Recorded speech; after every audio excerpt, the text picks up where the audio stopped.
Just making sure. Peter, you want to talk for one more second quick? Just make sure they can hear you. Yeah, I can hear you. Yeah. Perfect. They can hear you. All righty. So let's get started here. First thing I wanted to go over here is, all of the bonds crashing and what you think that's going to have. Oh, give me about 2 seconds here. Okay. All right, there we go.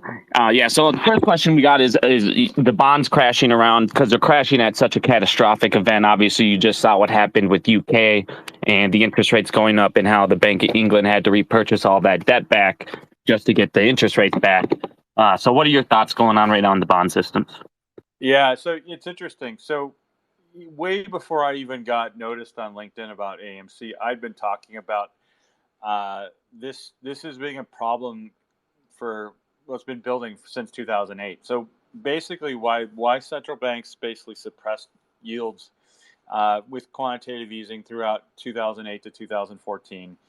It basically, permanently lowered the interest rate. They were suppressing the interest rate because they're basically buying treasuries, particularly the Fed.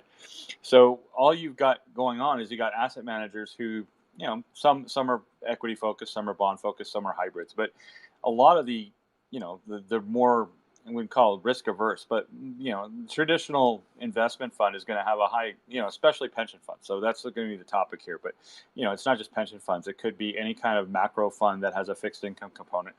They've all been looking like traditionally they'll buy longer term bonds to pick up yield. Like obviously in an upward sloping curve, you need to go longer term to get a yield pickup. So what they were doing was as the Fed was buying bonds and as the ECB was buying bonds, the yield globally was falling. So all that does is encourage, hey, you can borrow more because the interest rate's lower. And oh yeah, you have to basically reach for yield. So okay, instead of buying a 2-year treasury, I'm going to buy a 5-year treasury, or my average duration of my portfolio is now 5 years instead of 2. Or oh wow, now I have 5 years low, I got to go extend a 10-year. Okay, maybe I should buy some 30-year. And what happened in Europe in 2019 was that the ECB was so aggressively buying European bonds, especially from Southern Europe, that yields actually went negative.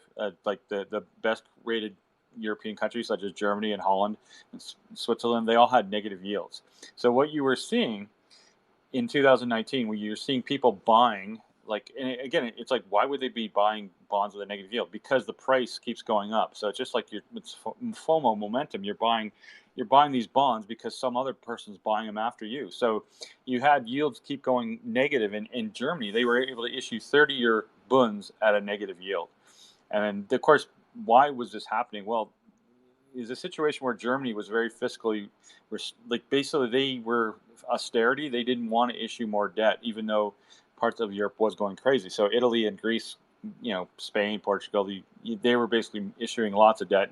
Germany wasn't doing it. So the demand for German bonds, because they were scarce, kept going higher and higher. So anyway, what happened was all these asset managers started buying what basically, if you're buying a bond with a negative yield and you're especially a 30-year, you're basically putting on a lot of duration risk. The potential volatility of your holdings has gone up, but they didn't care because since central banks were suppressing rates and said, oh yeah, we'll keep rates low for longer.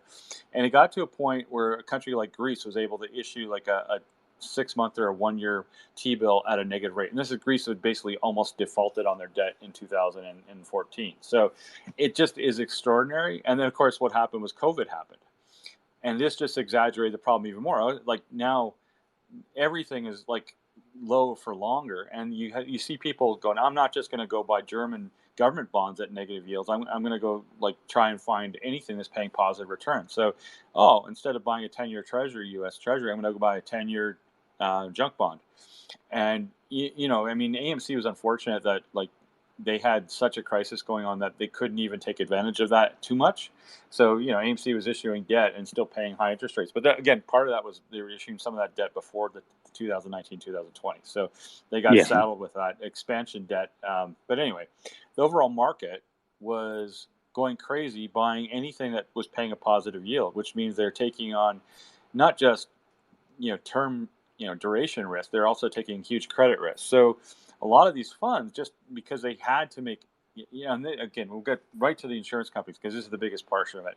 So insurance companies, they have their investment criteria is not so much the beating a benchmark. It's basically how much money do I need to pay out every year. I need to generate a certain amount of income to make sure I can make those payments. And so they, as interest rates stayed low, and we're saying, oh, we're going to stay low for longer because of COVID. They had to keep making riskier bets. Now, pensions, generally speaking, buy longer term bonds because that's a relatively good source of coupon income, which will match the payments of the bond coupons to the liability payments they have to make out for insurance policies. So that's what they typically do. Now, if rates are so low and the coupons on the bonds are not paying much, and they can't necessarily go into junk bonds to make it up, and even junk bonds were only paying like 3 or 4% in 2021. So they had to keep doing ridiculous things. And in UK, this is where it got really bad.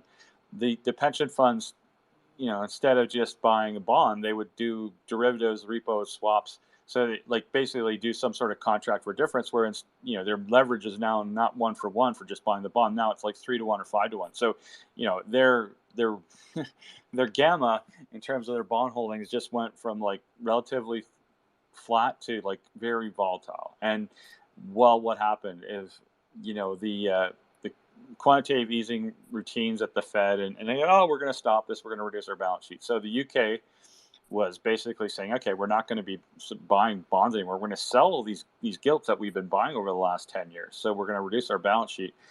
And of course, that puts pressure on yields because no one's buying the bonds and the UK government's selling it. So there's constant supply of bonds.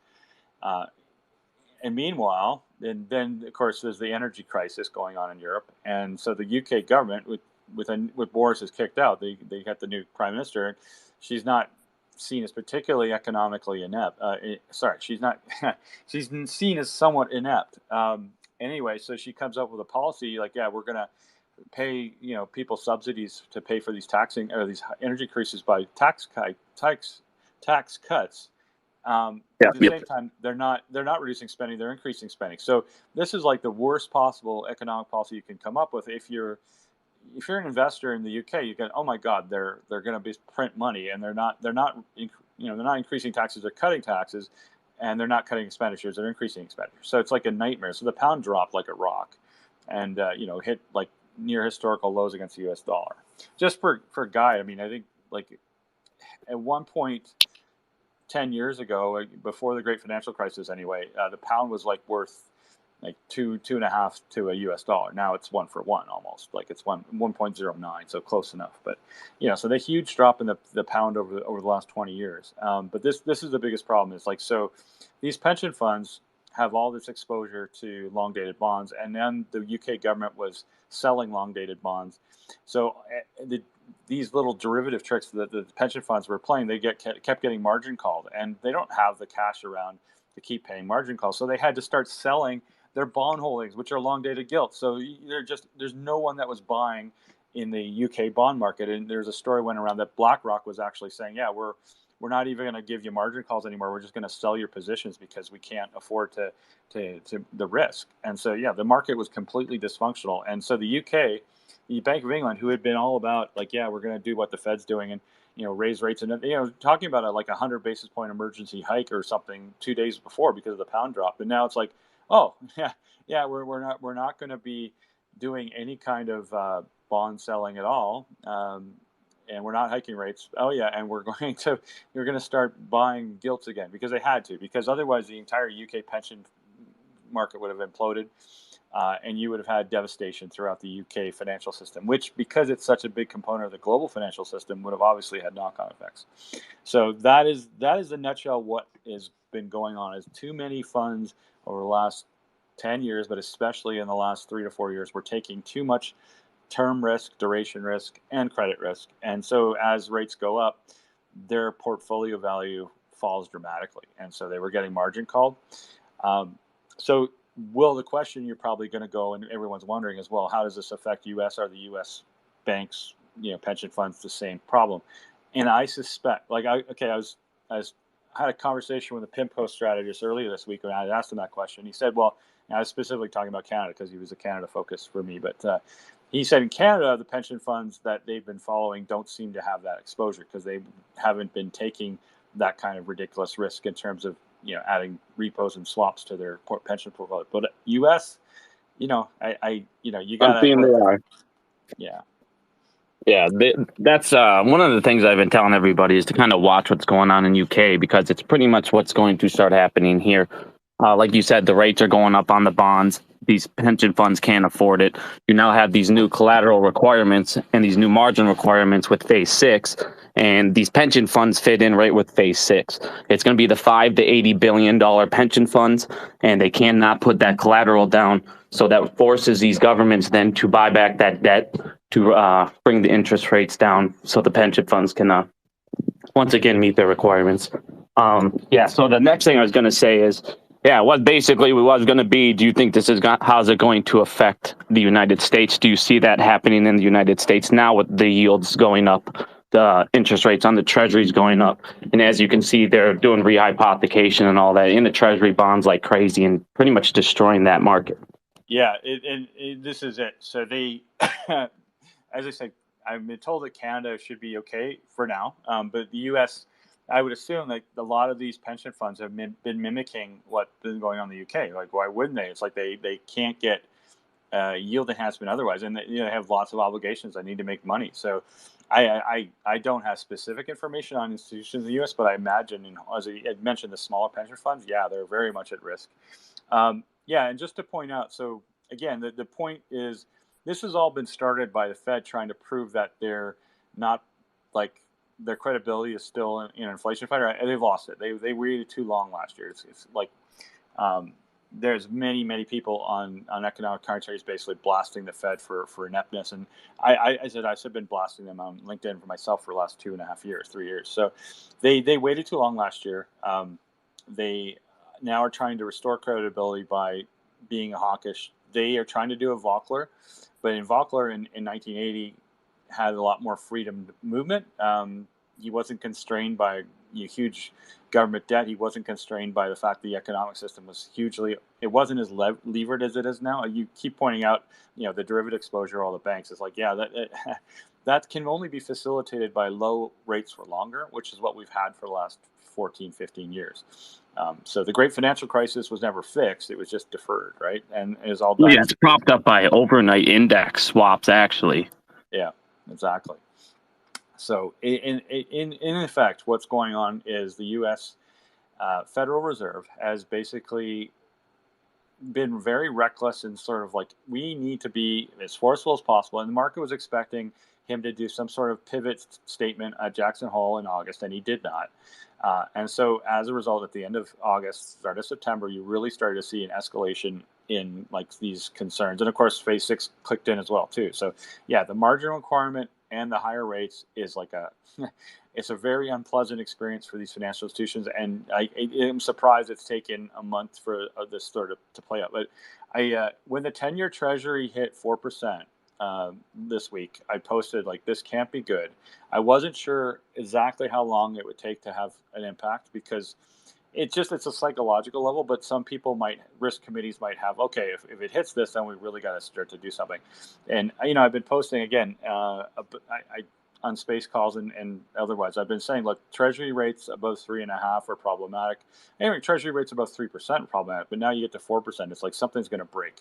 And sure enough, this is what we're all hearing now is something's going to break. So the UK pension industry broke first. US is probably coming soon. And you notice how as soon as the 10-year Treasury hit 4%, it came off very quickly, basically after the UK about face. So basically the assumption is the Fed is going to have to be about facing, and I don't want to preempt your questions, but obviously there is news of a emergency Fed meeting on Monday. Now I've been hearing it from so many sources. I do believe there's a meeting, but I'm not sure. I don't want to get overly pumped about it because in March bald guy from New York was pumping about a Fed emergency meeting. It was just a standard meeting. So I'm not sure if it was in the calendar or but the nature of that meeting. It wasn't originally. It is now. So it was not originally scheduled. Okay. So this is important. And so that ties into something breaking. And basically we've seen multiple reports of a major investment bank is on the brink. So I've seen that from 3 different sources, whether they're all copying each other. But I do then wonder, okay, and yeah, people are going, oh, it's Credit Suisse, because people have been pointing out Credit Suisse's stock price for the last 2 weeks. But it may not be Credit Suisse. It could be any number of actors. I mean, it could be Goldman Sachs. We don't know. Those are the top 2 on my list. Yeah, I mean, it could be anyone. It's just, could be Citadel. I mean, I don't think it's Citadel, but I that's the thing. It really, in this market with this kind of pressure, anyone's close to breaking. I mean, whether one breaks first and then a bunch of other follow. But yeah, this is I'm not trying to overhype things. Something's going to happen this week, whether the Fed about faces, and that'll be, if the Fed changes tone on Monday, then that's a mother of all rallies, because the market has been sitting, like you point out, the reverse repo. That's all people just parking cash because they're scared what to do. And as soon as they're not scared, they're going to redeploy that. And maybe the Fed will have to actually lower the interest rate on the reverse repo to actually incite them to get the money out of there, because right now it's just like it's free Oh parking. yeah, they're just loving it. Yeah. It's like, I don't want to roll the dice. I'm just going to stay in free parking and make $500 or whatever. So that it's just ridiculous. The Fed is subsidizing these guys to play it safe. So. Yeah. I mean, you're pretty much going into my next question here, because I was going to say, in 2020, the Fed's printed $16 trillion, and obviously we don't have it; they all have it. You got the reverse repo bailouts, you got the mortgage-backed security bailouts at $2.8 trillion now in these banks. The next question I had written down is, what do you think the Feds can do from here? I feel like they're in between a rock and a hard place, because if you keep raising interest rates and raising rates, and bond rates go up, I mean, I feel like no matter what, they're gonna crash something.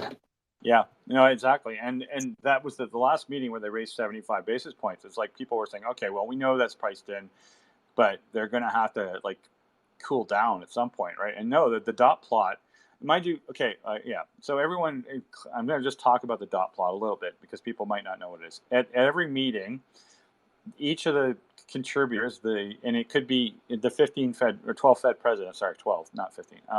All the presidents, they get their economic staff to put a projection of where they think interest rates are going to go, and all the governors, everyone participates in the meeting. It's typically like the FOMC, the Federal Open Market Committee, is comprised of several, permanent members, and then there's a rotation of different Fed presidents. So some are hawkish, some are dovish. But most of them have been, unanimously hawkish the last year, and they basically, they realize their credibility is at stake if they try and monkey around it. So it's been usually like consensus on the votes, but anyway, all their people, every president comes in with a forecast of where they think rates are going to be, and it's called the dot plot. And typically the dot plot is never accurate, but anyway, it's what market participants view of the expectations of what the Fed is thinking. So the dot plot came out last meeting saying, yeah, we're going to do another 125 basis points before the end of the year. So it's like, oh my God, next meeting is another 75. So that was it's an unwelcome surprise to the market. So that's why the yield did go to 4% on the 10-year. The other issue then is the quantitative tightening part is probably the most dangerous part, because they've been buying bonds for so long, and now they're ramping up their selling. And I mean, people criticize, really haven't done anything. The QE was supposed to end, and they're supposed to quantitative tightening, and yet their balance sheet hasn't shrunk much. Yeah, it takes time. As they increase the size of the quantitative tightening, the impacts become more and more noticeable. And when Yellen was at the Fed and tried to do this in 2017, they got the balance sheet from 4 trillion to 3.7 trillion, and then the repo market blew up, and they had to just cancel that. So it is, when you're hiking rates and you're reducing liquidity by quantitative tightening, it will cause something to break more quickly than you might expect. So they're trying to sell treasuries in a market that's already shorted to death by Ackerman and Citadel, and then there are people like you said, these pension funds are having to sell bonds as well, because what happened in the UK is likely happening. So you've got U.S. pension funds that are getting collateral calls and having to sell assets. And what are they doing? They're selling treasuries. So the market is already not liking the fact that the Fed is committed to selling more treasuries. And then here's another flip to it. The Bank of Japan 2 weeks ago intervened, and I was PIMCO told me yesterday or the other day they think it was about 20 20 billion of US they sold, which isn't huge. The reserves are about $1 trillion US, so they can intervene for a long time. But in fact, the finance these 20 billion, they have to sell treasuries, because that's their main asset in US dollars. So the Bank of Japan either they sold treasuries directly or they did some sort of repo operation. It's not clear. I asked PIMCO and they thought, well, they actually sold them physically. So, maybe that's true. I don't know. But anyway, if they are selling treasuries, it's not the right time, right? It's like, so any intervention to slow the dollar. That's the other thing. So the dollar is getting really, really strong. And of course, it got up to 114 on the DXY when the treasury hit 4%. It's come off to like 112. But there's a story going around that China has basically told all its banks to aggressively sell dollars next week because the yuan is too weak now. And it's usually they want a weak yuan because of export benefit, but now it's the point now the U.S. dollar it's too strong. It's impacting everything and it's creating problems. So China could be potentially intervening in large size, and how are they going to do that? They're going to sell treasuries. So they don't care what they're going to do to the U.S. market at this point, because it's like, it's sort of a pseudo economic war going on. So if China's going to sell treasuries, the Fed is going to. How is the Fed going to justify creating market destability? This is the problem the Bank of England came into. Well, we can't sell gilts because we're going to kill the pension funds. So the Fed is probably going to have to do exactly what the Bank of England did with regards to quantitative tightening, and they'll have to basically say, yeah, we're done. And maybe they actually go back to quantitative easing, which of course will kill their credibility because inflation is not going away. I mean, the Bank of England killed its credibility, and they really had no choice. So the pound actually recovered because it had been so shorted that people took profit. But reality is the pound has got a huge target on its back. And if the Fed about faces, then big dollar might have a lot of people starting to take profit. So we'll have to see. And that's why I said Monday's meeting should be interesting, because it may just be regarding to financial stability with an investment bank, and we don't ever hear about it. Or it may be, we got to change our, this is an emergency, change in policy. So it'll be very interesting on Monday. Yeah, I'm looking forward to next week too. I feel like all the dominoes are starting to fall a little bit. You got Credit Suisse; they're going down pretty hard.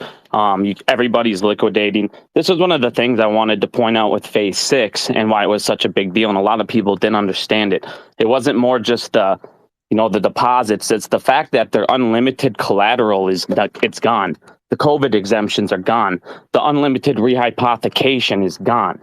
These master agreements, the reason why, you said right away, like, I'm surprised it took this long. I feel like one of the reasons why it took that long is the master agreements that, before Phase 6 happened, they were grandfathered in.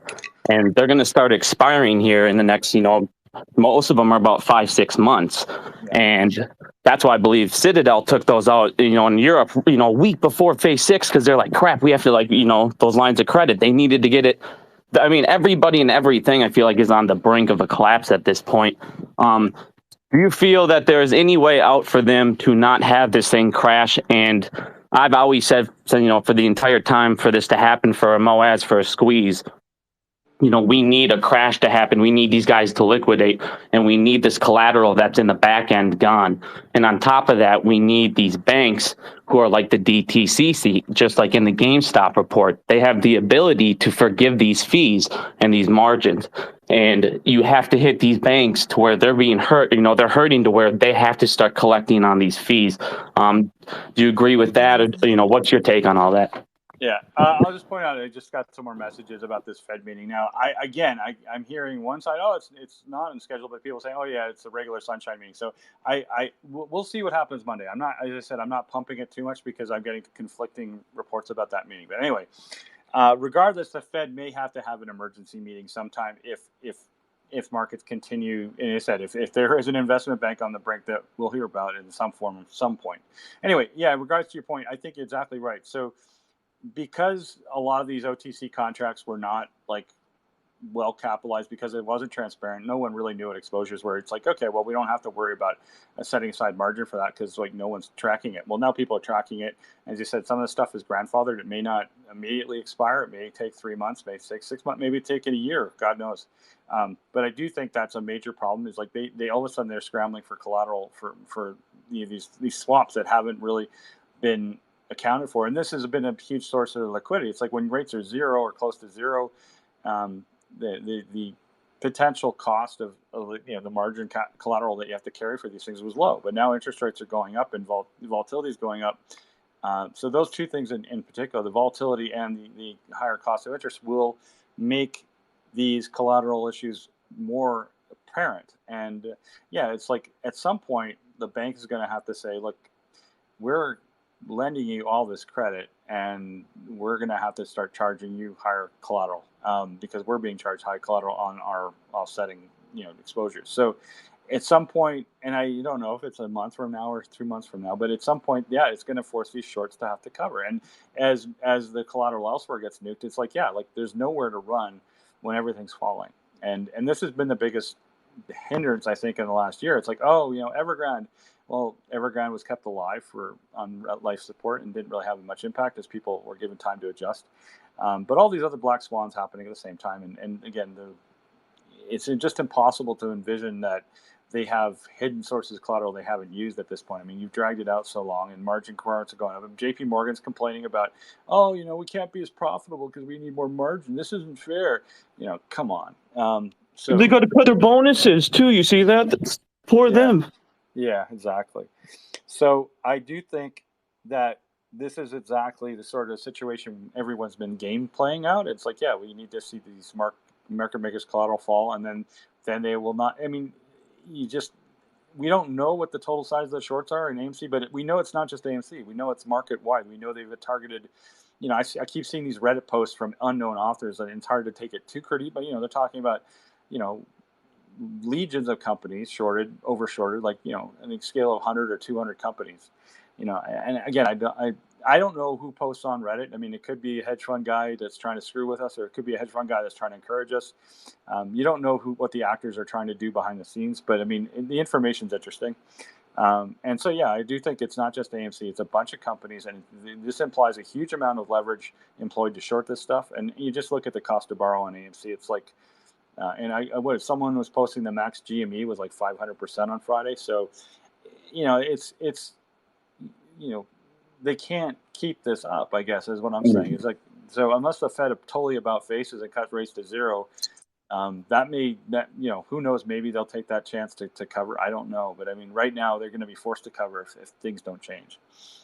And that leads into my next question. So the way I was looking at it is, I told people, 15 months ago when I first got on, onto YouTube, because when I was on Reddit, not many people were reading all my stuff. But I said it's going to be about 2 years, 2.5 years from when we start, around there, because they had all of these sources of liquidity, and they had the government helping them out. You had BlackRock helping them out. I mean, people don't understand that, when BlackRock went in and they bought all those houses up, $50K above ask, that was basically a silent bailout for these banks. Yeah. And on top of that, by doing that, they destroyed the whole housing market. Now the average cost just flew way up because they were bidding 50K above ask, and that just destroyed that. Well, the way I'm looking at it now is we're no longer buying their junk bonds. I showed everybody the other day on, bonds are crashing everywhere, but CNBC comes out and goes, hey, bonds are a great investment right now. And you see that? That was so funny. And it's like, everybody's waking up. We're not buying these mortgage-backed securities, these ninja loans, Citibank, they're just trying to give out. Oh, minorities, come buy our come buy our ninja loans. We're not sitting out, we're all waiting, we're holding. And this is the thing I was trying to tell everybody, they didn't plan on us holding this long. They thought no way in hell this would last this long. And as you're seeing, there's only so much money in the world, and they basically siphoned it. Not only did they take it out, they took it out of the country, and then they gave all of them, tax breaks and things like that. So my next question is for you is, with these bonds and the rates going up, that's one of the ways governments can, raise money. And currently we're in a recession. I don't care what anyone says. You've basically depleted your middle class, and now your middle class is your main source of income going into the economy, because your 1% holding it and taking over and trying to gain, and your poor can't, put much into it. They don't have much. So with that happening, what do you see happening in the United States going forward? Well, I think, it's illustrated what's going on in Europe. It's like, you said the middle class has been drained. The income inequality in the U.S. has grown significantly in the last 2 years or 3 years, well, the last 20 years. But the thing is that the biggest problem is there's the lack of mobility, upward mobility, which used to be the case in the U.S. economy. But when they outsourced everything abroad, then the opportunities diminished. So you have a very stratified economy where it's like, oh, we got services, you can get rich as a mortgage broker. But that was the problem. It's like you change from a manufacturing economy and where there's lots of like potential for, a car worker used to be making a really good salary in the U.S. And then they shifted to export, everything abroad to Mexico or wherever. And so that's why you have like the sort of the birth of the Trumpers in Midwest. It's because the industry was hollowed out and the economy shifted to a service economy. But again, it's like it's a very stratified. Certain professions in the service industry make a lot of money, like in banking or whatever. But then you got the majority of service industry is low. Can I get your fries with that type stuff? So it's a problem. There's a lot of people in the U.S. like the proportion of the population that used to have a good income has fallen, and as a result, like what happens if you need to increase taxes? Well, the ability to pay for most of the population is a lot diminished. And this is the weird thing. I never considered myself to ever think socialist, but like there's some ideas now. I'm saying if the 1% controls a dramatic proportion of the overall wealth of the population, well, then if you want to run the economy properly, you have to start taxing them more. And how do you do that? And so I don't know if we're going to even see that kind of realization from the two parties in the U.S. because it seems like it's blinders on, and both are captive to that 1%. So I don't want to blinders. Let's be honest. There's some payments going around. Yeah, I said it's asinine for me. Like I always thought of myself as an Alex Keaton. I work for banks. I'm like, unions are bad, blah blah blah. But as I get older and I see like the corruption of the market economy, how it's been manipulated, and the 2008 is a terrific example. It's like only one person was arrested, and there was a lot of wealth redistributed, but more or less it was the middle class subsidizing Wall Street, and so Wall Street, instead of taking a hit, basically came out ahead. And everything with suppressing interest rates since 2008 benefits the 1% more than it does the middle class, because you might get a better mortgage rate, you can buy a bigger house, but meanwhile all these guys are churning and turning trades and making huge commissions, and most people in the middle class have been trading equities, haven't done that well. So the Citadels of the world have been draining people of their wealth, and it's a problem. I don't know, in Europe it's also a problem, but in the U.S. I think it's even more stratified. So I mean, there's a social safety net in Europe in terms of like they have better medical plans, they have better pension plans, even though the UK is blowing up. But like in the U.S. the social safety net isn't as big. So I do have huge concerns. Who the hell? I saw a tweet today.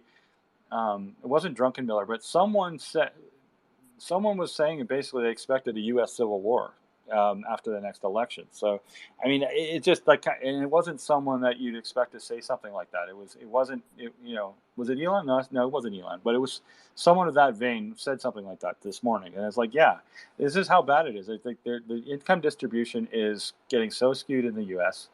that, this is why I think they really well, again, I could go on a rant. And I sound like one of these guys on Reddit that's ranting, but it's like, the SEC is really complicit in they have to do something about these meme stocks, because like if we don't get paid in some respect, then that's just like, again, we're not huge in terms of total population, but it's just another example of how Wall Street is taking money off the middle class. And it's like, you got to be very careful about the optics of this. And that's why I think, the SEC is sort of stunned. They don't know exactly how to do.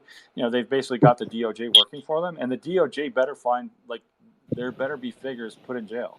And that's what it comes down to.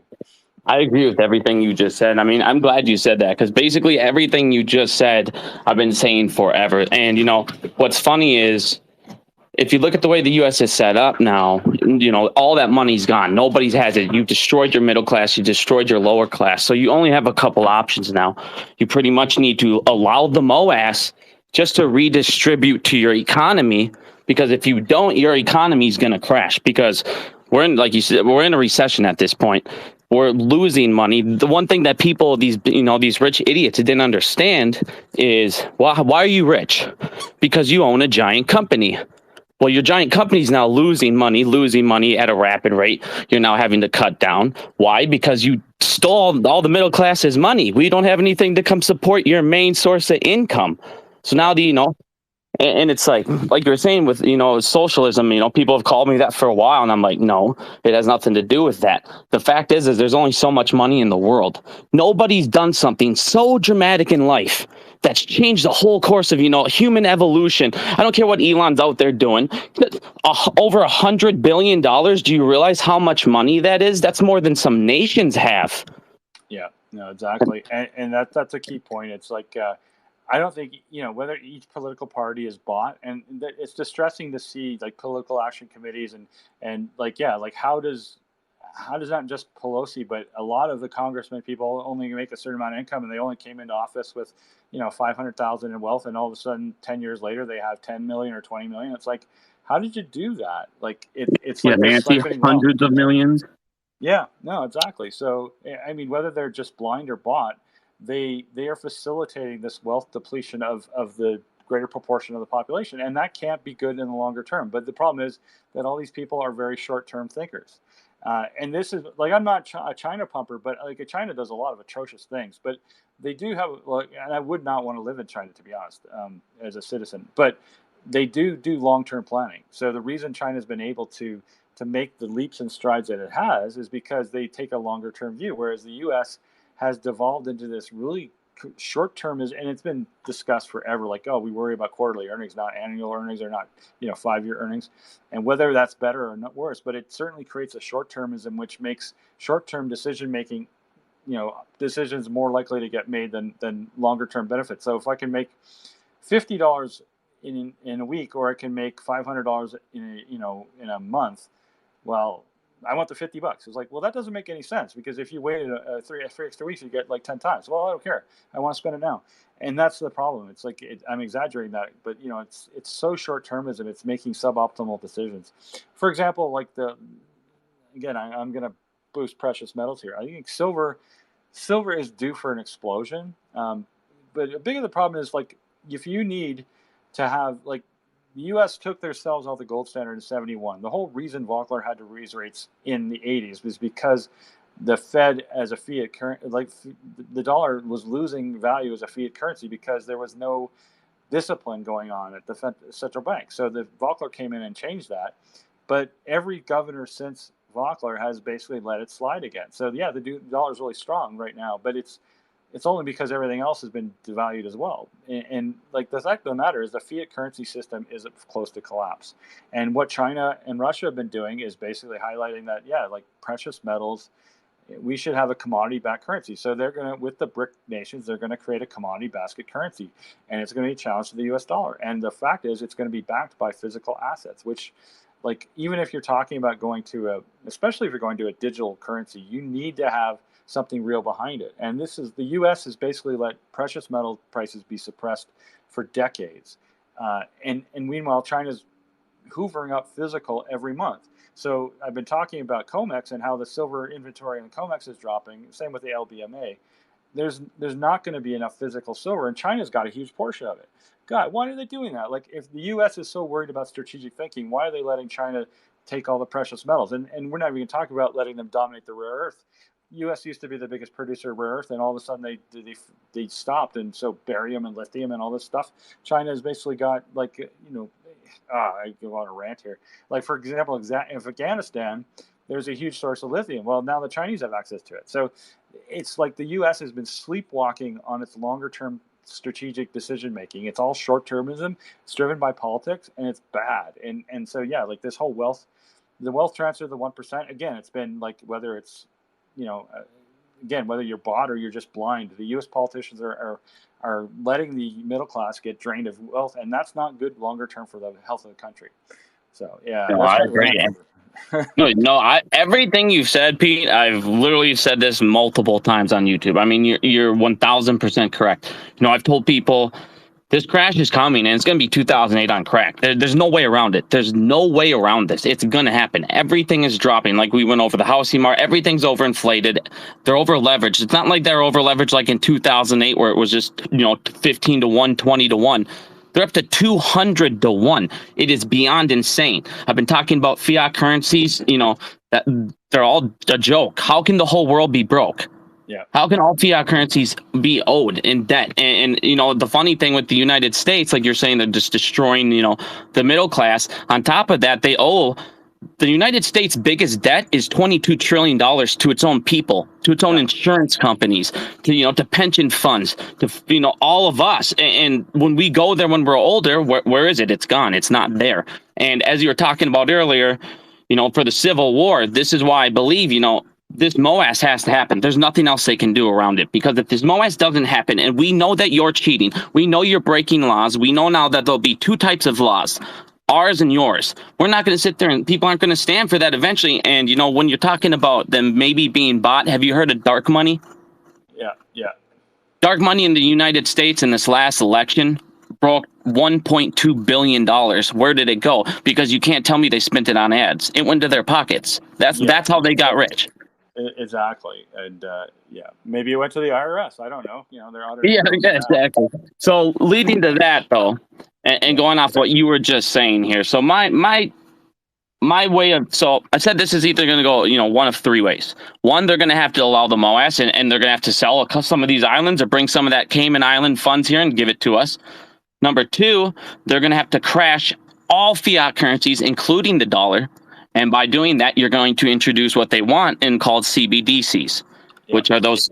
And that is their ultimate goal, is to regain control of the new CBDCs. And now they have programmable money, and they're able to mint that. What are your thoughts on CBDCs?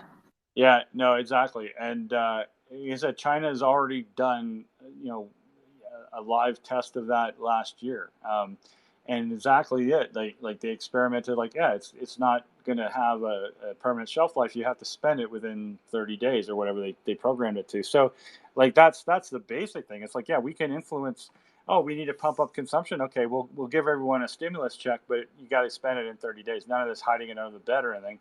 So they can influence consumer behavior. They can influence. We're going to give money to this district, but not this district, because this district has been pro this and this district hasn't. So you're going to basically badger people into voting a certain way to get incentives. And then it's oh, well, now we can track what so-and-so is doing. It's we should investigate this person because we noticed he's been doing this trip back and forth. Oh, it could be completely innocent, but maybe he's a drug trafficker. So they will. It becomes a big brother type issue, and there's really once you go it's oh, we'll never do that. It's like wiretapping. It's we have access to your phone. We'll never. Once you start down that road, trying to maintain ethics, it gets very challenging for when there's the funny thing is I watched The Blacklist. Okay, it's been on for 8 seasons. It's getting ridiculous, and it has been ridiculous for several, but it always illustrates to me that this is the FBI, and they're people in this show are violating federal laws right, left, and center for the greater good. It's okay. So that's the problem with the CDC is at what point do you go, okay, this is intrusive and it's invasive, but it's for the better good of the society. So we'll this person is going to be embarrassed because we're going to leak his info or what it's just sorry, there's some car out there. So there's all kinds of dangers associated with it, but I don't see how we won't go down that road because fiat currency as it stands now is a joke. As I said, it's not backed by anything, and all the central banks and all the governments have lost credibility. The UK is the clearest example. It's I don't think the Bank of England will ever have any credibility to the extent they had before. It's you cannot do this reversal as you have monetary policy out the window because financial stability. Okay, is a central bank supposed to be the arbitrator of monetary policy or the lender of last resort? Well, it's both. But when the shit hits the fan, monetary policy doesn't matter. We're going to save our institutions. Okay, well, that comes at a credibility cost. So now your monetary policy credentials are gone.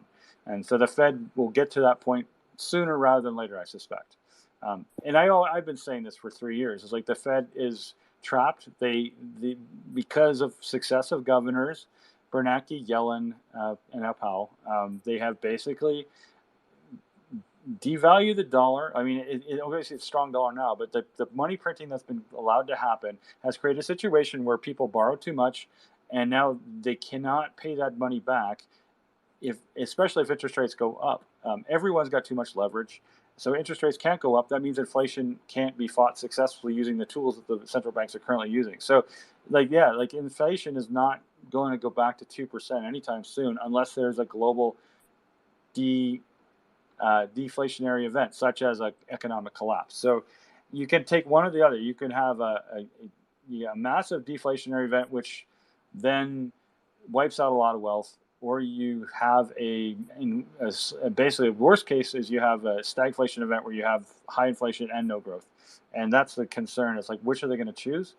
And like, there's also the thing is like, we're being pressured into believing World War III might happen, and even if like no nukes go off or anything, the fact is that this constant aggravation in Ukraine is depleting ammunition stocks throughout the G7 and G20. So, there may be if Russia goes half mobilizing, maybe the U.S. says, okay, we've got to like build up our armaments industry. So maybe that's going to be the stimulus is like, we're going to go total war monkey.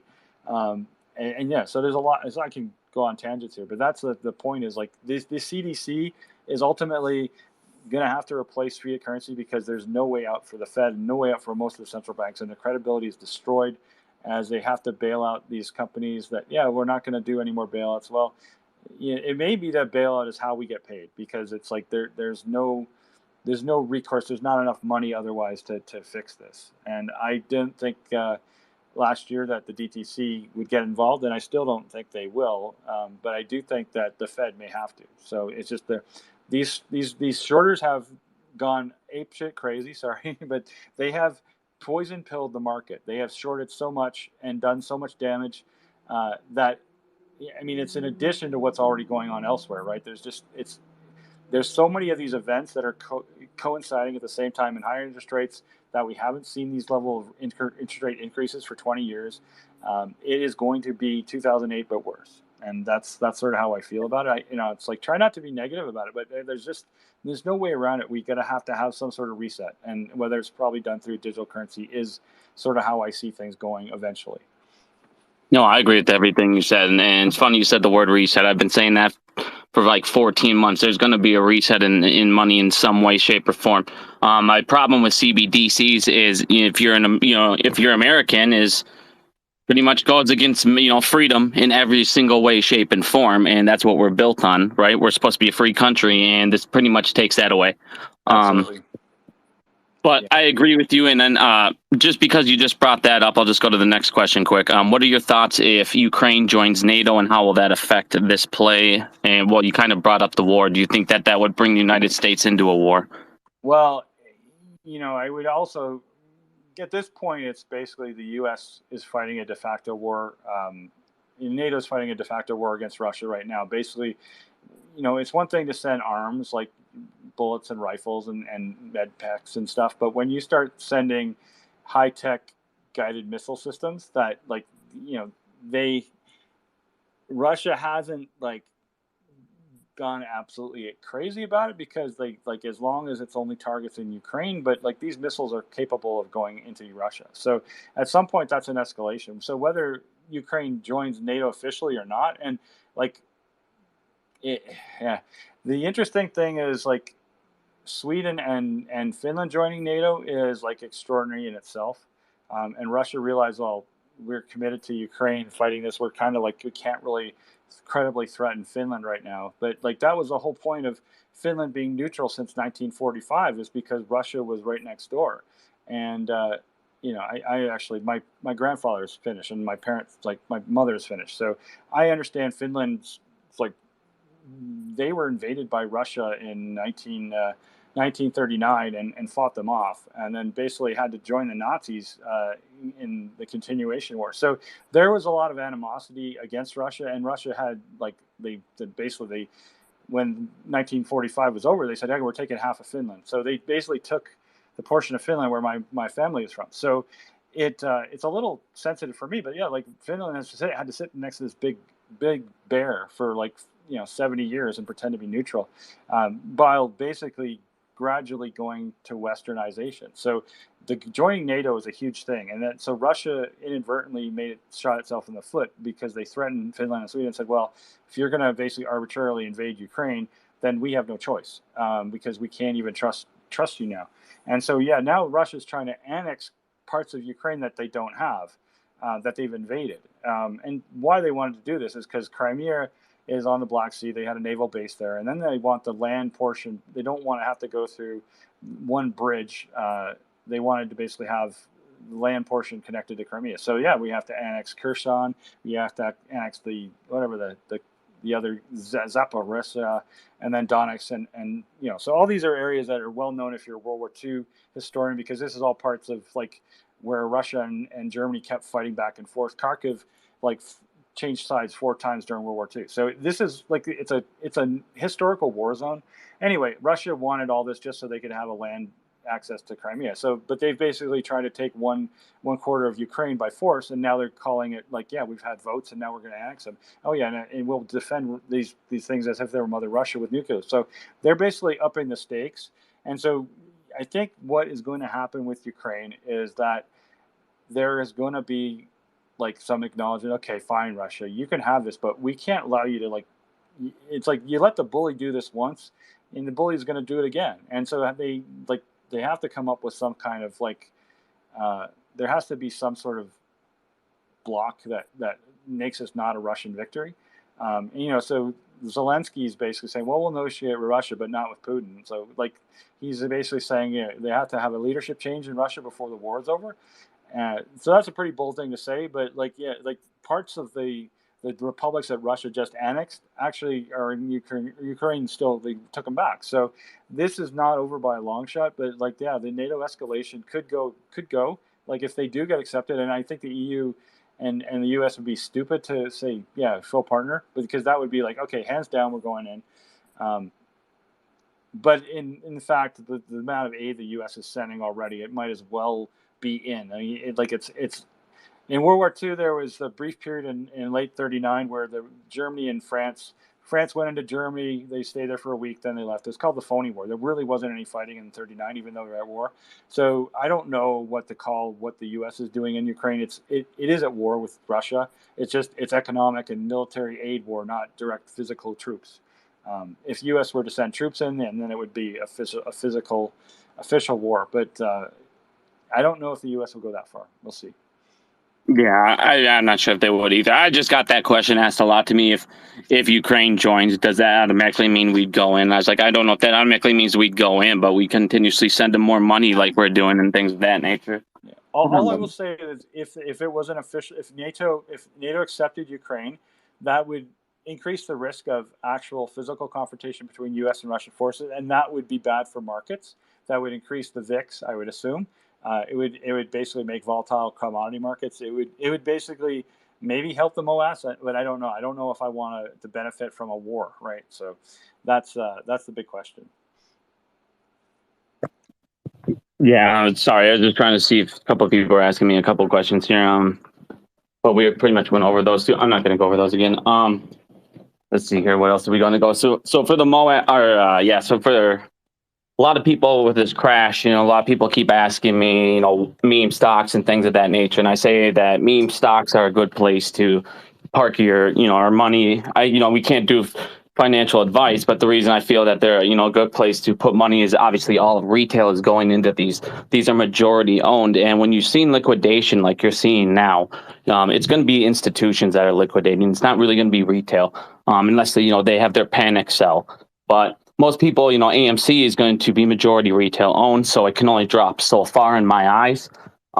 Land, I feel, is another good place to go. Like you mentioned, silver and gold. Is there anything else you can think of that is a safe place that you would do for a market crash? Yeah, I was on a call with Crazy Literature yesterday, and we talked about this.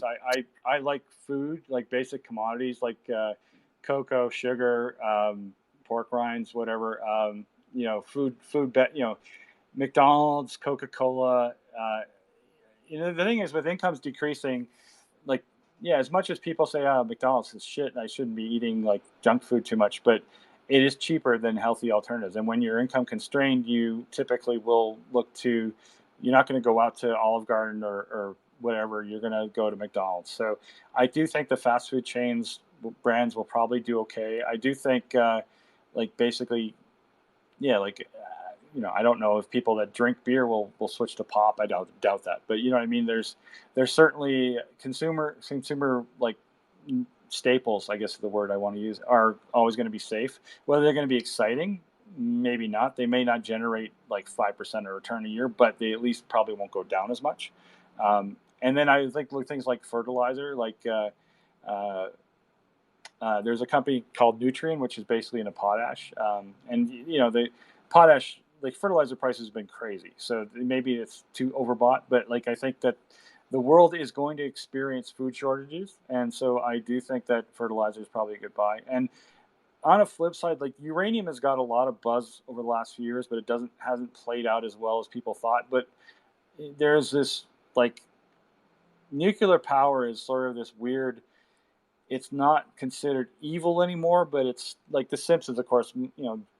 That's the classic. Like let's like make a joke about nuclear power. But I mean, it may be an alternative to coal and EV. Like you cannot, like the problem with solar and wind is it's not consistent. Like you can like look at Texas, they didn't have their windmills prepped for cold weather, and the whole system got knocked down. So it's going to be a while before EV is more consistent. So you may need more nuclear plants, and so you need uranium. And that's why I think uranium people have been bullish for the last 2-3 years, and they haven't got the payoff because there's societal has this like 3 Mile Island was in 78 or 79, and yet 45 years later we're still worried about nuclear power safety. So there is a natural inclination not to go into uranium, but I think that may change as people realize that we can't afford to not have this because there's just not going to be enough power, and Europe's definitely going to have to take a hard look at that. So.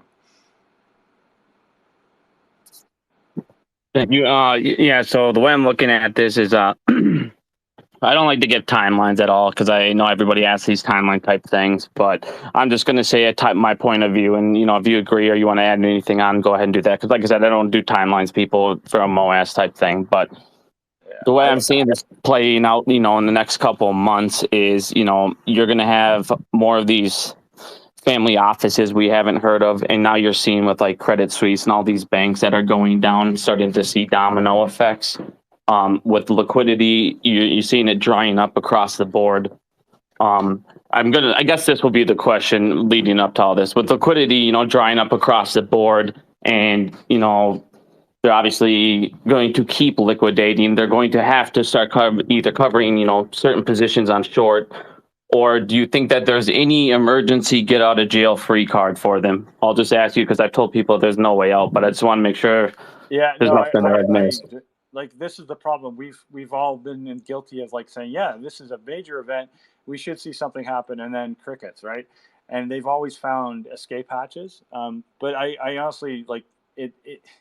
You have to go back in context. For people like talk about, GameStop actually took 2 years to come to fruition and even got it truncated, of course. But and look at 2007. Like Bear Stearns went belly up. They closed 3 of their hedge funds in early 2007, and then it took another year for them to actually go bankrupt and get bought out.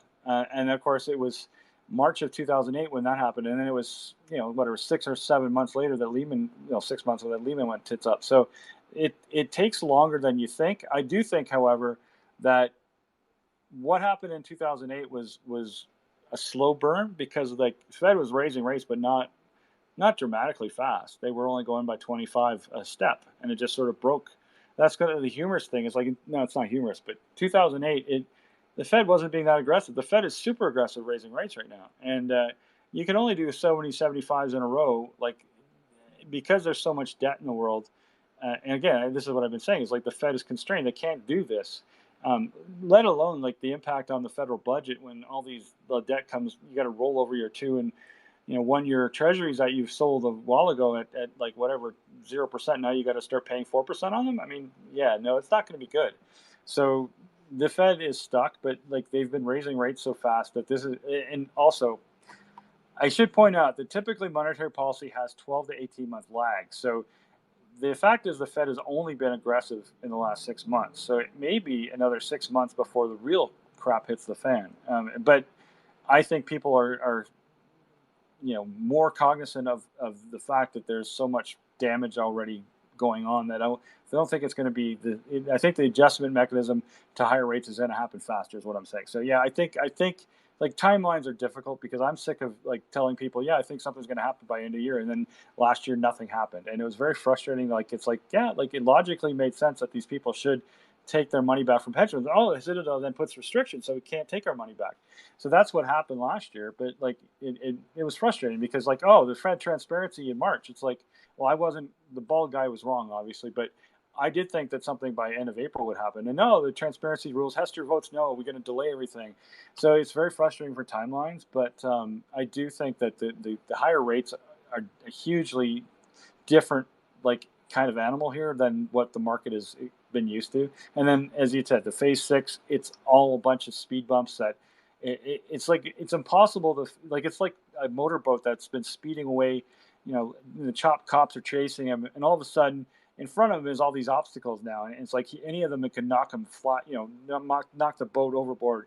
So I think it's a lot more challenging to navigate this market now for shorts. So they got to do something, and whether again, DOJ does something as well. I mean, they're just investigating Amazon, a month ago, so it may be another 6 months for that to play out, and maybe it takes them 3 months after that. So.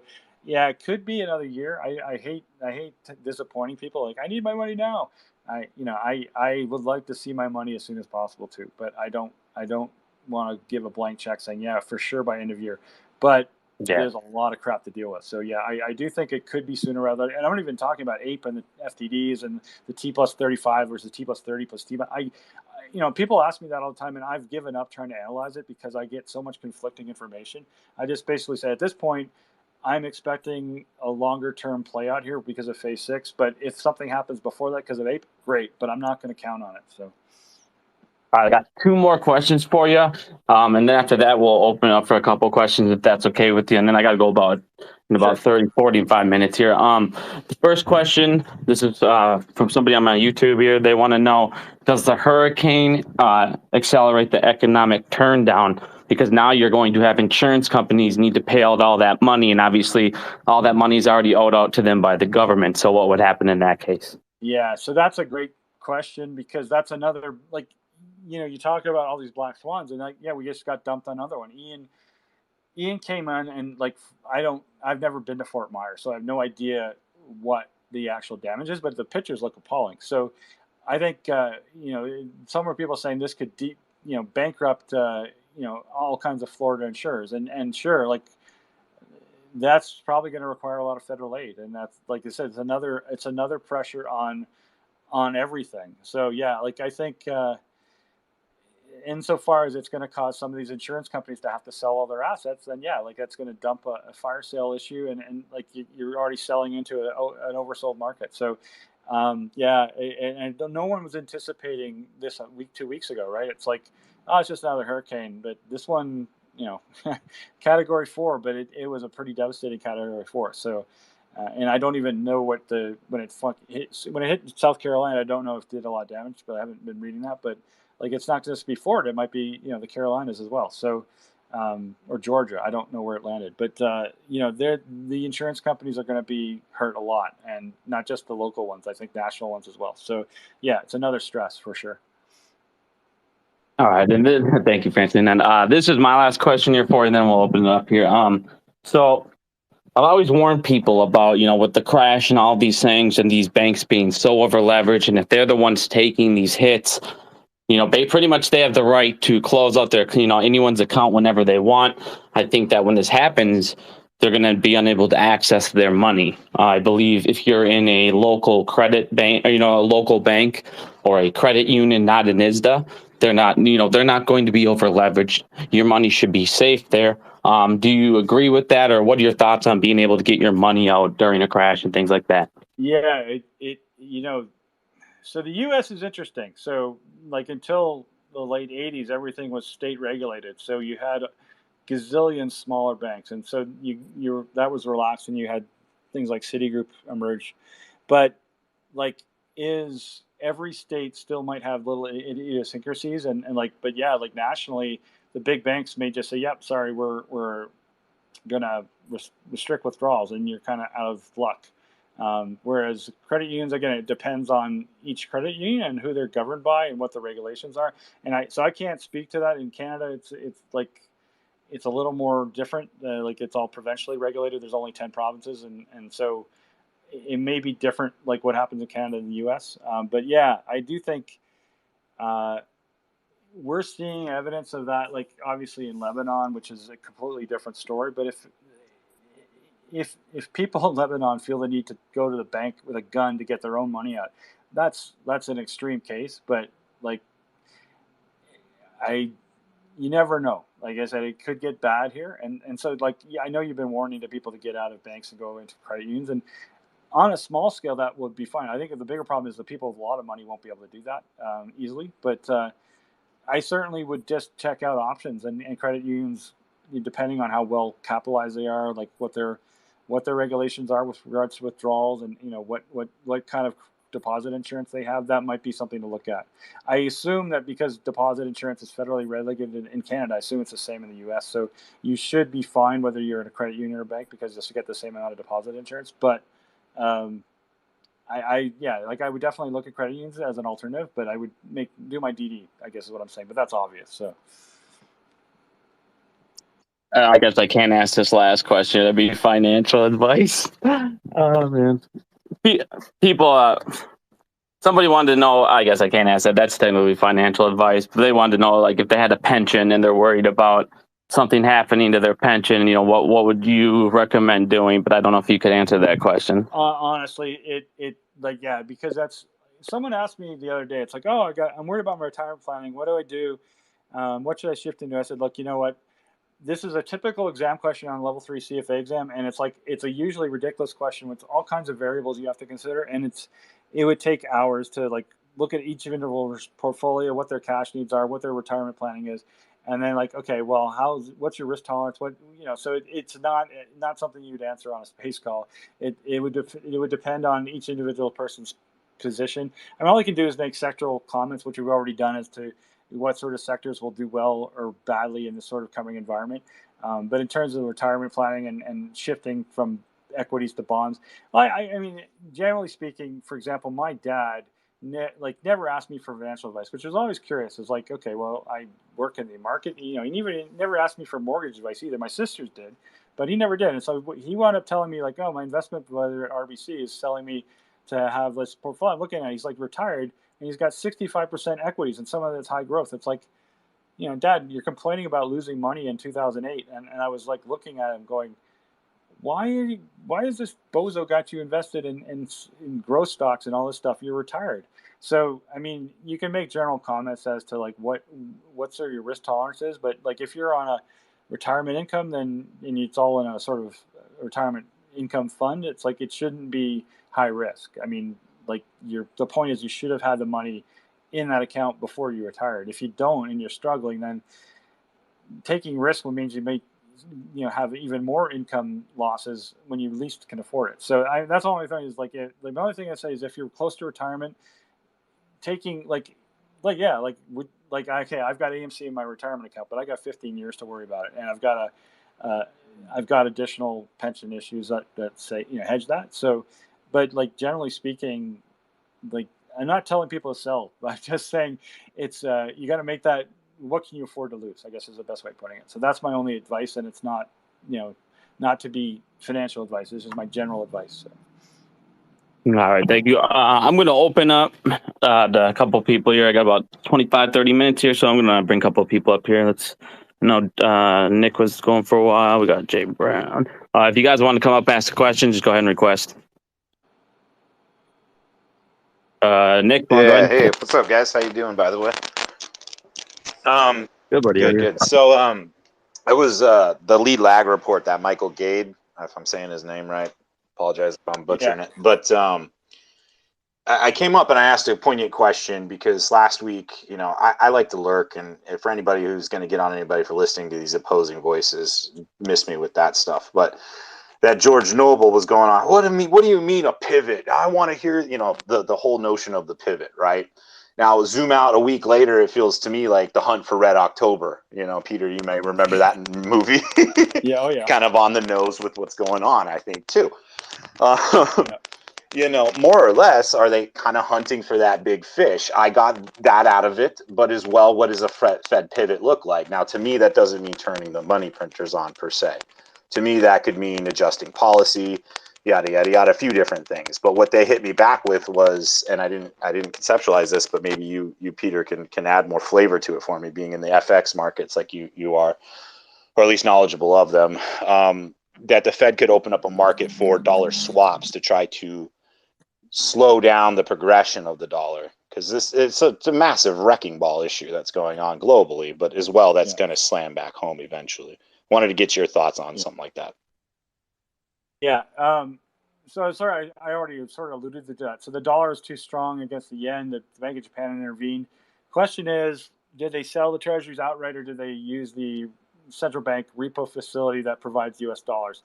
And what happened in 2020 is when the COVID thing started, the dollar went on like an escalator ride, screaming higher, and then the Fed cut rates, but they also introduced a swap facility for U.S. dollars with not just the G7, but they expanded it to G20. And then every time that facility was about to expire, they extended the term. So they kept the dollar from screaming higher. Now, the interesting is the facility, as far as I'm aware, is still in place. So they can basically even expand the size of it more to provide more dollars to foreign banks. And they may have to, because again, with the strength of the dollar, it is causing not just lesser developed countries, but economies in general have to been buying U.S. dollars to hedge their U.S. dollar liabilities, because they've all been issuing debt in U.S. dollars because it's cheaper to do it than in their local currency. So, Turkey or Argentina are classic cases, but other countries will have been issuing a lot of U.S. dollar debt, and so as a result, when the dollar goes up, then they said, "Oh, geez, we got to make a payment. We got to go buy some U.S. dollars." So all these countries are buying U.S. dollars to service their U.S. dollar debt, and it just creates a vicious cycle. So the way to break that is to basically say, okay, you don't have to buy the dollars. You can just temporarily borrow them from the swap facility. So I would take a look and see. I haven't seen a headline about this facility for a while, but if it is expanded or they're going to increase the term of it, then that would be one way to cap the dollar strength, because it has to be capped. It's getting, as you said, it's a wrecking ball.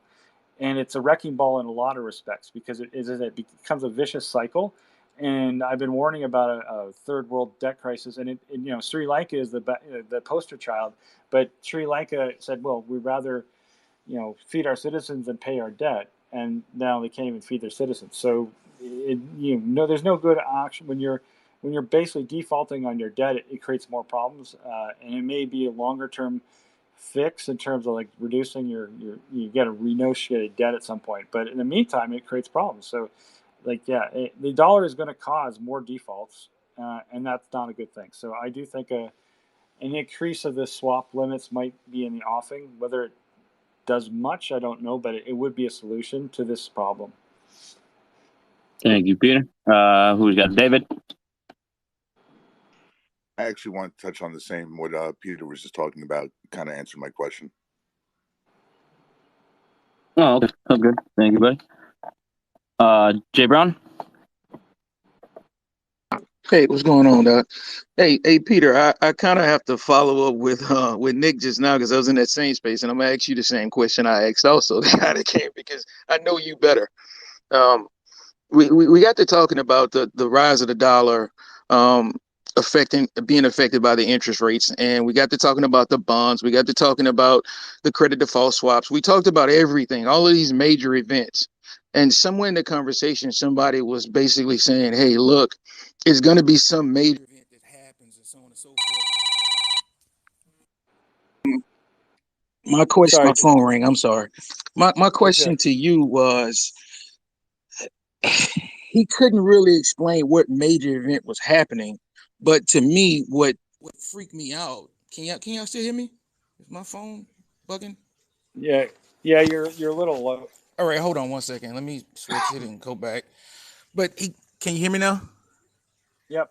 All right, he couldn't really answer the question because my question to him was, with major event after major event after major event after major event, what could possibly happen now other than the collapse of one of the ISDA banks or the collapse of one of these countries basically going bankrupt, basically proving their pension fund insolvent? What could actually happen now that hasn't happened already?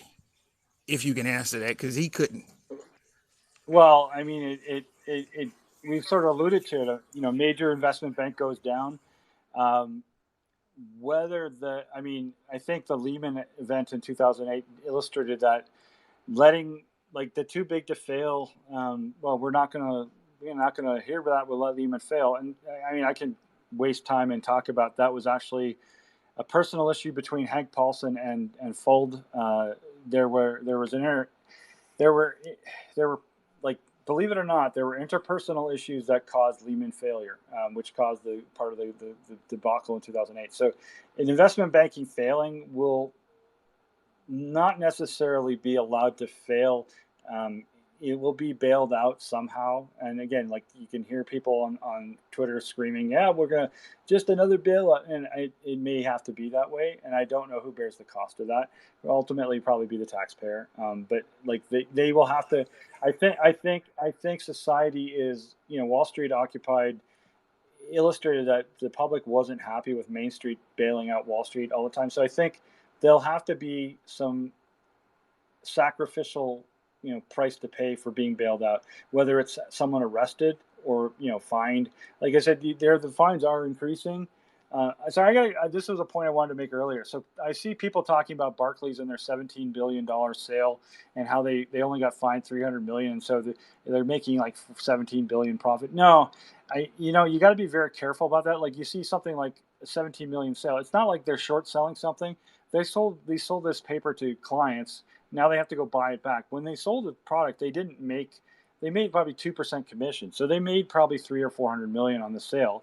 And so the fine probably reflects the fact that taking back most of that, and maybe there's a penalty as well. It's just like it. So the fine is not a joke. It's a $400 million fine. Anyway, I just wanted to point that because I see people posting on Twitter and on LinkedIn about that, and they don't understand.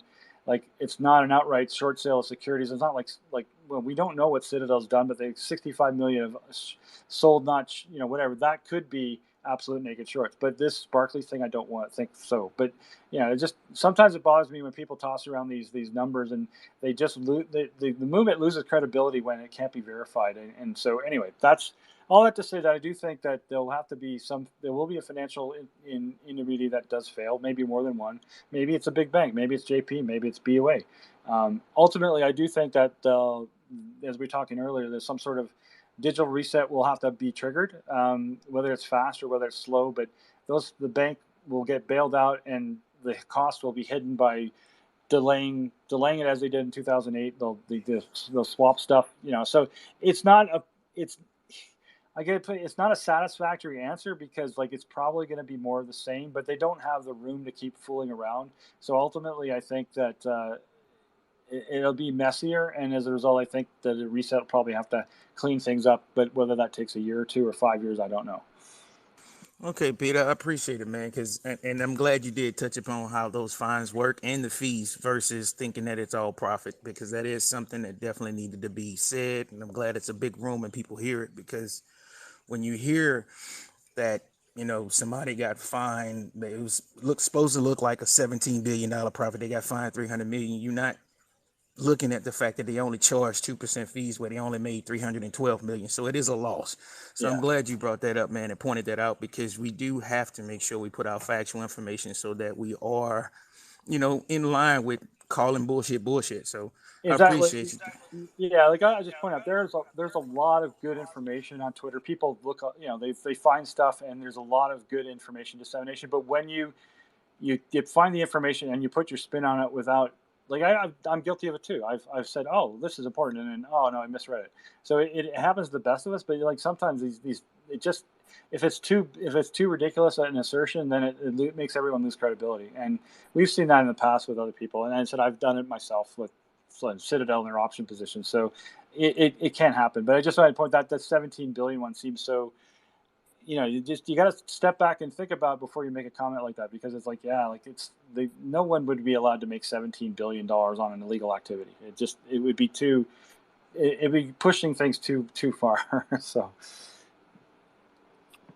when you know better, you do better. So I appreciate it, man, and thanks for pointing that out, and thanks for answering that question, because that's the exact same answer that I got in the other spaces, that you don't really know. You can speculate and so on and so forth, but at the same time, the major players that we see that are in dire straits, they seem to be the first ones on the chopping blocks, but that's not always the case. They may be the ones that are saved. They may be the ones that, have enough paper to say, hey, look, we're going to keep them, but we'll get rid of them. yeah, So I just always want to be mindful of that, because I can call out all of these ISDA banks one by one, but I don't necessarily know. All of it is just pretty much a speculation, just based on their numbers, based on their books, based on us finding out what credit default swaps they got, what swaps they have, what bonds they have, so on and so forth, what's available to us to see. So that's why I send a huge shout out to all the DD guys, man. So thanks for answering the question, Peter. Appreciate you. No worries. I'll just finish up with that. So like this is a bigger problem than 2008. The only other side of the coin is that the Fed has learned a little bit from 2008. They were totally caught off guard in 2008. That now there's like a 500 billion swap repo facility that's available. There's the reverse repo, the repo count.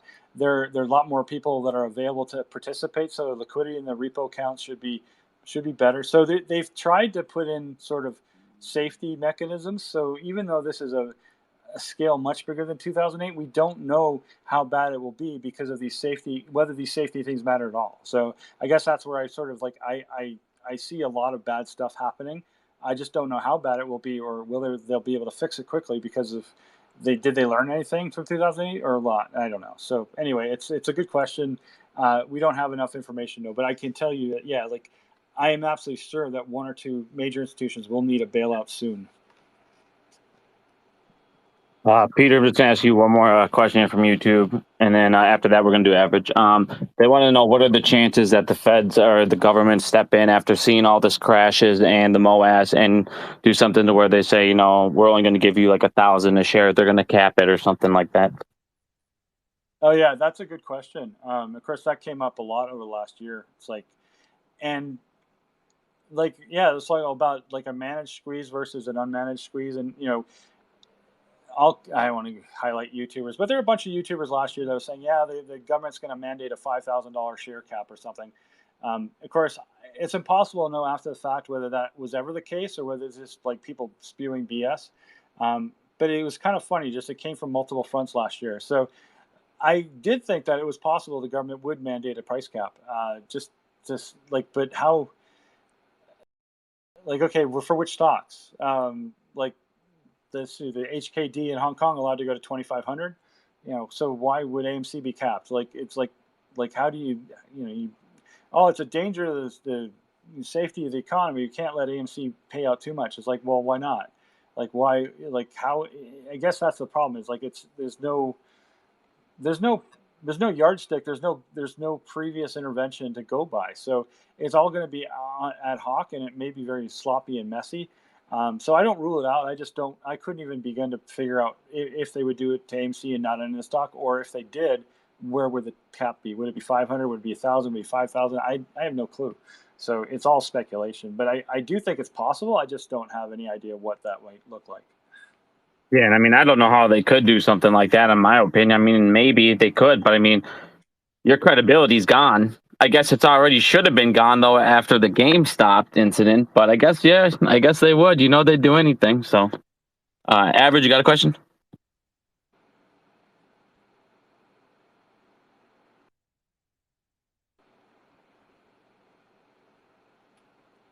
I don't think he's there anymore. It looks like he disconnected. If anyone else wants to come up, go ahead and request one more time. I don't have any requests. Otherwise, I got to get going here pretty quick here. Do you have anything else you want to go over, Peter? Oh, hold on. I got one more request here from Dave. 1 second. Go ahead, Dave. No, I think, as I said, my brain is kind of. Oh, Dave, quick. Okay. Hey, Peter. Just, the whole conversation about AMC and Ape collectively going to under 10 for the first time, or closing at under 10 for the first time. Any thoughts or ramifications that you foresee there, or nothing burger?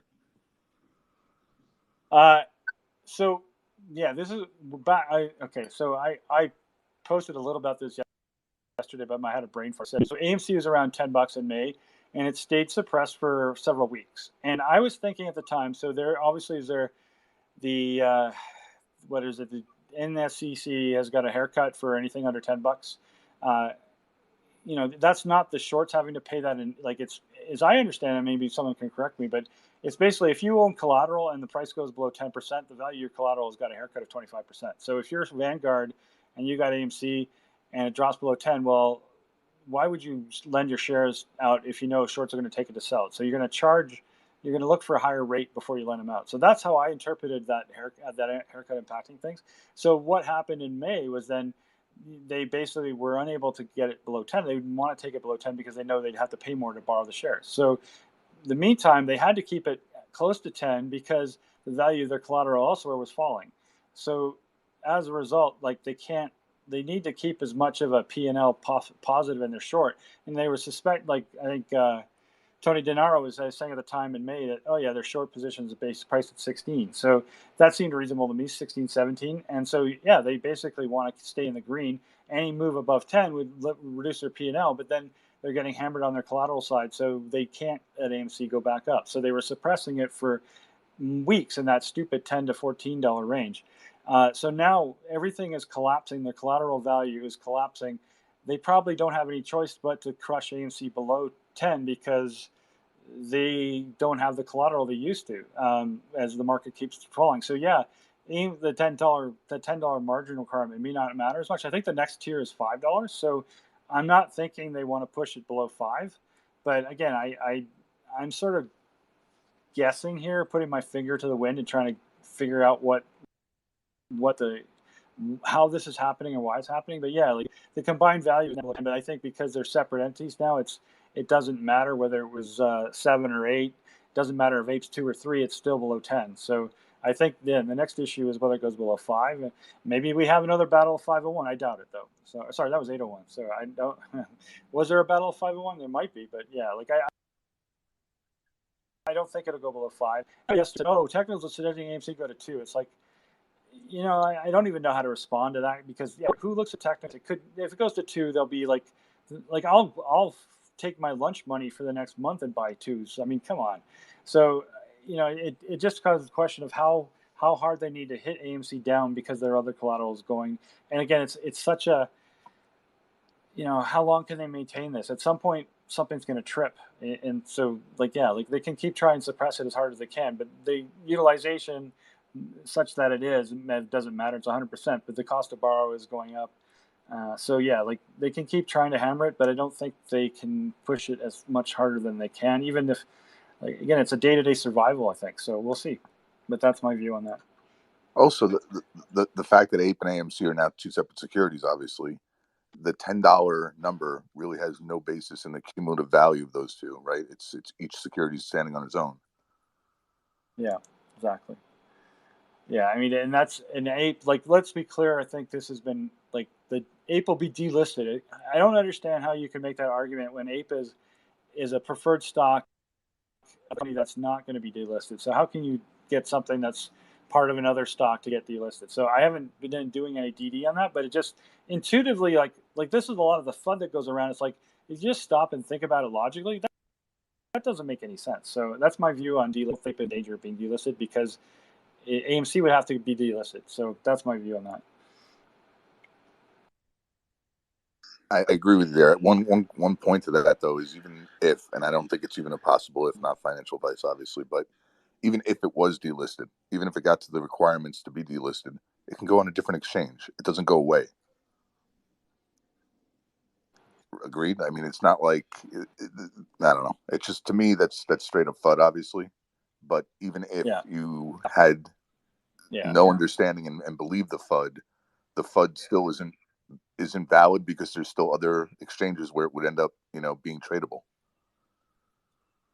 Exactly. And yeah, I mean, I again, I won't point to this, but like a YouTuber talking about, if it goes to $2, it's the end. It's like, why? This is the problem.